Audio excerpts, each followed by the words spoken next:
sounds. The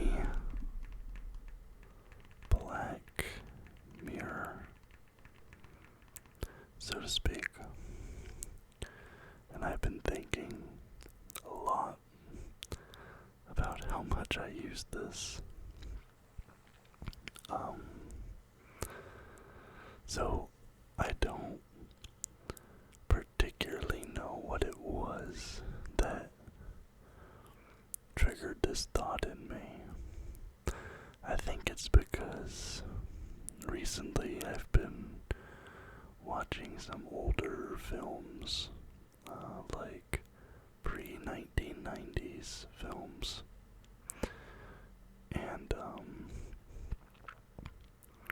that got me kind of thinking back to like my childhood. And then something came up. I don't know if it was a video I saw or something like that. And it was like somebody like spending a week using like pre-smartphone technology. So they're using like a flip phone, an iPod for music, like a GPS in their car instead of Google Maps, things like that.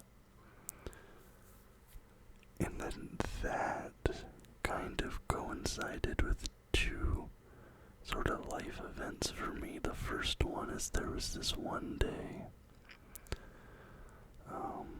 it was when I was on the recovery from my pneumonia, like a week or two ago. And I was sitting on the couch.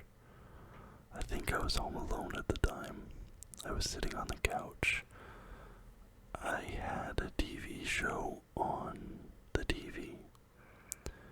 And it was a show that I am interested in. It's a show I've been wanting to watch.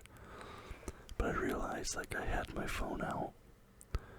I had opened Instagram. I had scrolled for like a minute.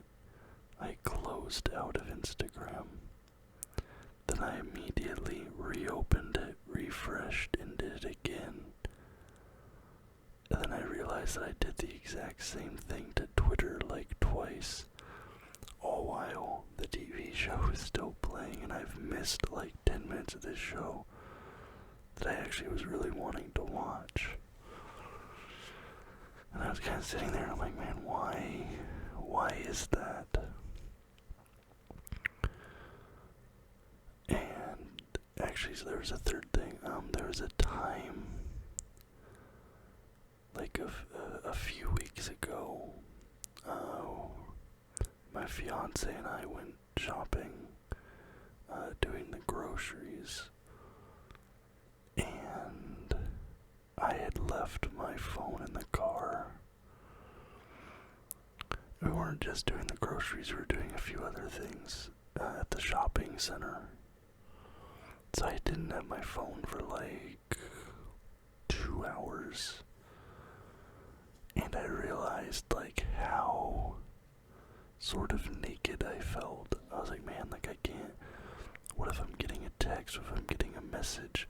I can't check my YouTube, I can't check, like, see if anyone's commented on a video. I don't know if I have Discord messages. And like I was like having this sort of like anxiety. And I realized like it's a legitimate sort of addiction. It's not just oh, I need my phone. No, it's like it's gotten beyond that. To where it's almost like a dependency, like I'm a drug addict, sort of. But instead of heroin, my drug is my phone and social media apps that.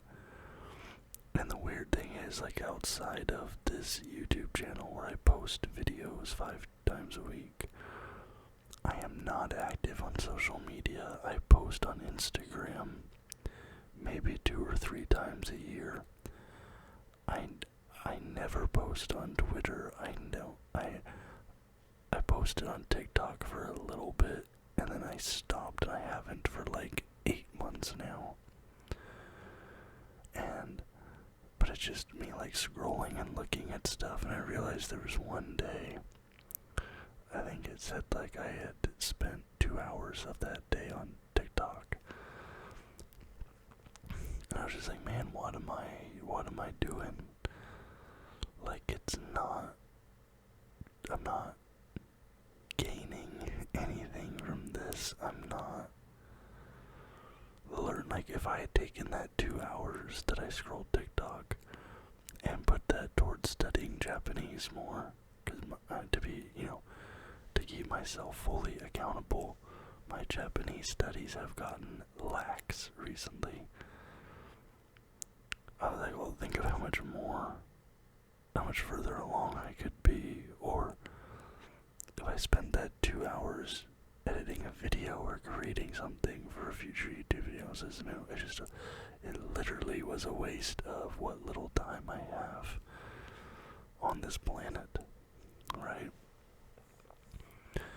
And I was kind of thinking back to when I was a teenager, because I'm old. When I was a teenager, I had a flip phone, but I didn't have a smartphone. I had an iPod Touch, and I had like a Verizon LG flip phone with the keyboard and stuff. And I was fine. I was happy. I didn't need social media. I had a Twitter account back when, because there wasn't an app on a phone, you texted like a 5-digit number and it posted your tweets. Because I think I had my Twitter account in like 2007 or something like that. I don't know, like when it really first opened up. Like, that's how far back. And like, you waited until you got home to check your MySpace. Like, that was my era. But now you're just constantly connected, and it's constantly updating. Every second there's hours of new content being put out there, and you'll never be able to ever catch that dragon. It's perpetually flying in front of you. And then I got this new job, and my entire new job, my new career revolves around social media. I'm creating graphics to post up on social media. I'm going to be making TikToks for this company. I'm going to be making Instagram Reels for this company, which means I need to be cued into social media trends, right? That's part of my job. Part of my daily research for what I'm doing is going to be looking through TikTok and Instagram, seeing what's popular. And I was like, man, I need a way to just disconnect from this.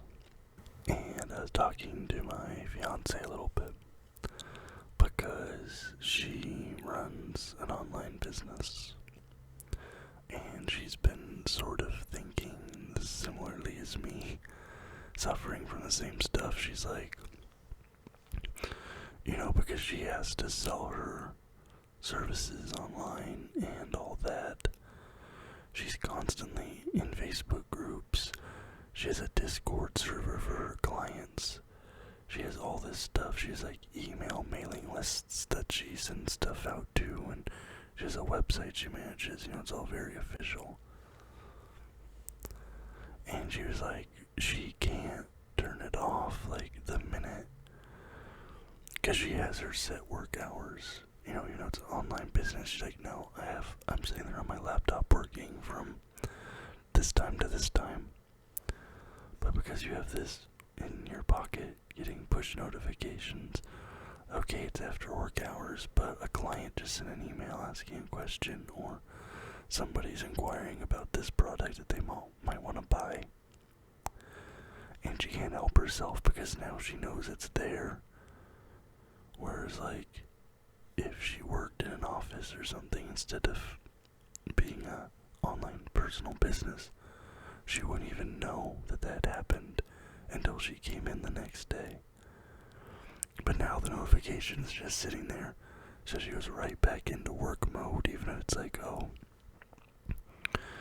you know, it's Friday night, we're out having a romantic dinner. Well, this client just sent me a Discord message and this, and like, even though she'll try to put it in the back of her mind, we're all human, right? And so, we were talking,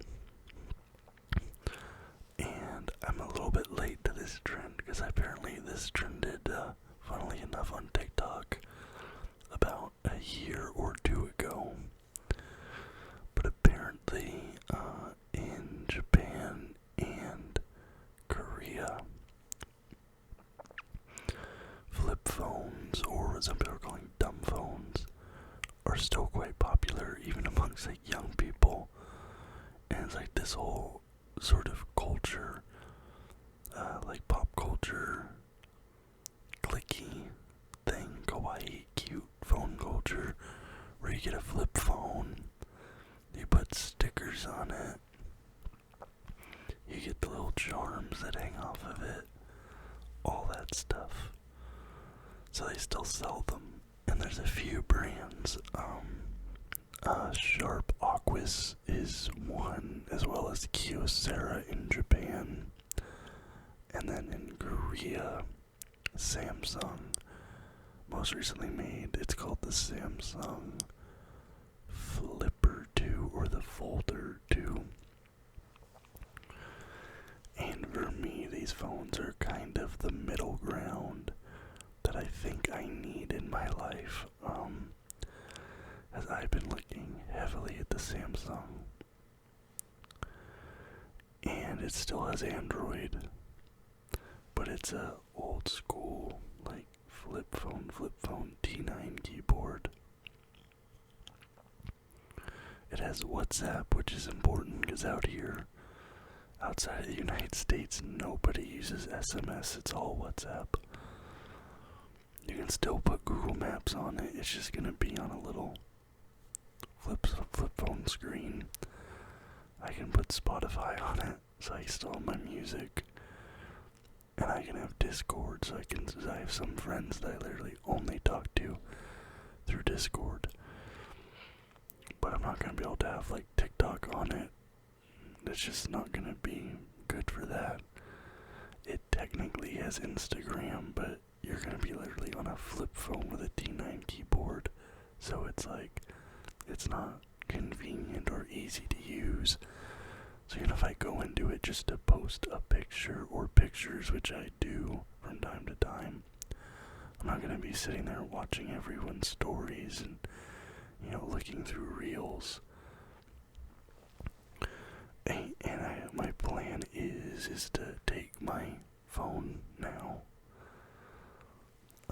my smartphone, and during work hours, when it's my job to be on my phone all day, well, I'll be on my phone all day. It's what I'm getting paid to do.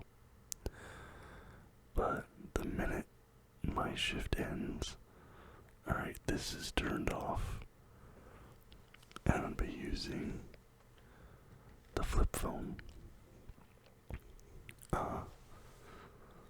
And I feel like I can't 100% unplug. I realize that there's a certain level of reliance on certain apps and things I have now. I need banking apps. I need two-factor authentication apps. You know, just looking through my phone, like, yeah, I have multiple banking apps. I have my Japanese flashcards app, 2 different authenticator apps, Microsoft and Google. You know, Discord, obviously, I already mentioned.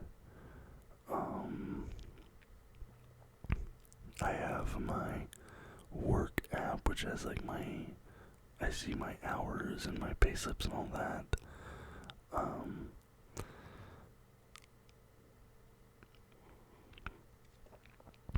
I guess I don't need to, my government app, because, I'm a foreigner, so I'm pretty frequently checking my immigration account for anything, so I have to have that. My public transport app, things like that. So, since this flip phone runs Android, I will still theoretically be able to use those things, like check my bank accounts, all that. But I'm not completely tuned out. But there's like a little bit of a barrier. There's some frosted glass between me and social media, and just this constant barrage.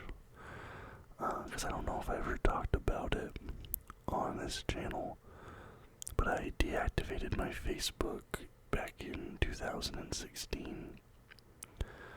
And I don't care what side of the political aisle you fall on. In 2016, it was so nasty. I was seeing like family members just yelling and swearing at each other in Facebook comments, seeing lifelong friendships being like completely just torn apart because of the presidential election on both sides. And I was losing so much faith in like humanity. Like, man, are we really not better than this? And I'm man enough to admit I rolled around in the mud a little bit, and I realized I'm becoming a worse person. So I deactivated my Facebook because of that. So that was like kind of one little baby step, but I'm like, man, I need to tune out more, because it's just so much. It's just doom scrolling, a constant barrage of negativity and anger, sorrow. Like there's no good news anywhere anymore. You never hear, any of this stuff except for John Krasinski's dumb little thing he tried to sell and abandoned. And it's so toxic, and I realize the pure irony of me being somebody who posts to social media on my YouTube channel and who works professionally in social media. In a way I am sort of a part of the problem. I'm posting videos that you guys are probably watching on smartphones, right? But that's why, for me, it's really important to try to foster a positive sort of vibe and environment with this channel. And that's something early on I stumbled on a few times. I have some early videos on this channel that, in hindsight, I am not proud of the things in them. But it was a part of my journey, and now it's a big focus for me to try to be somewhat positive where I can, which is why I don't talk about certain topics on this channel. But I don't know, I guess the point I'm trying to make, if there is one, I'm sharing what happened to me to maybe share with you, and you maybe reconsider your habits.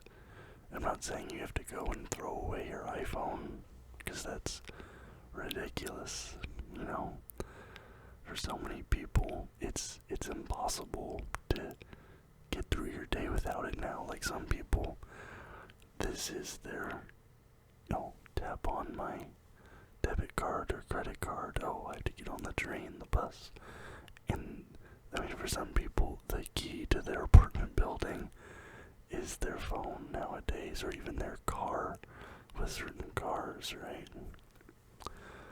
What I'm saying is, maybe monitor your own behavior and monitor how the things you're spending your time on impact you emotionally, even if you're not aware of it.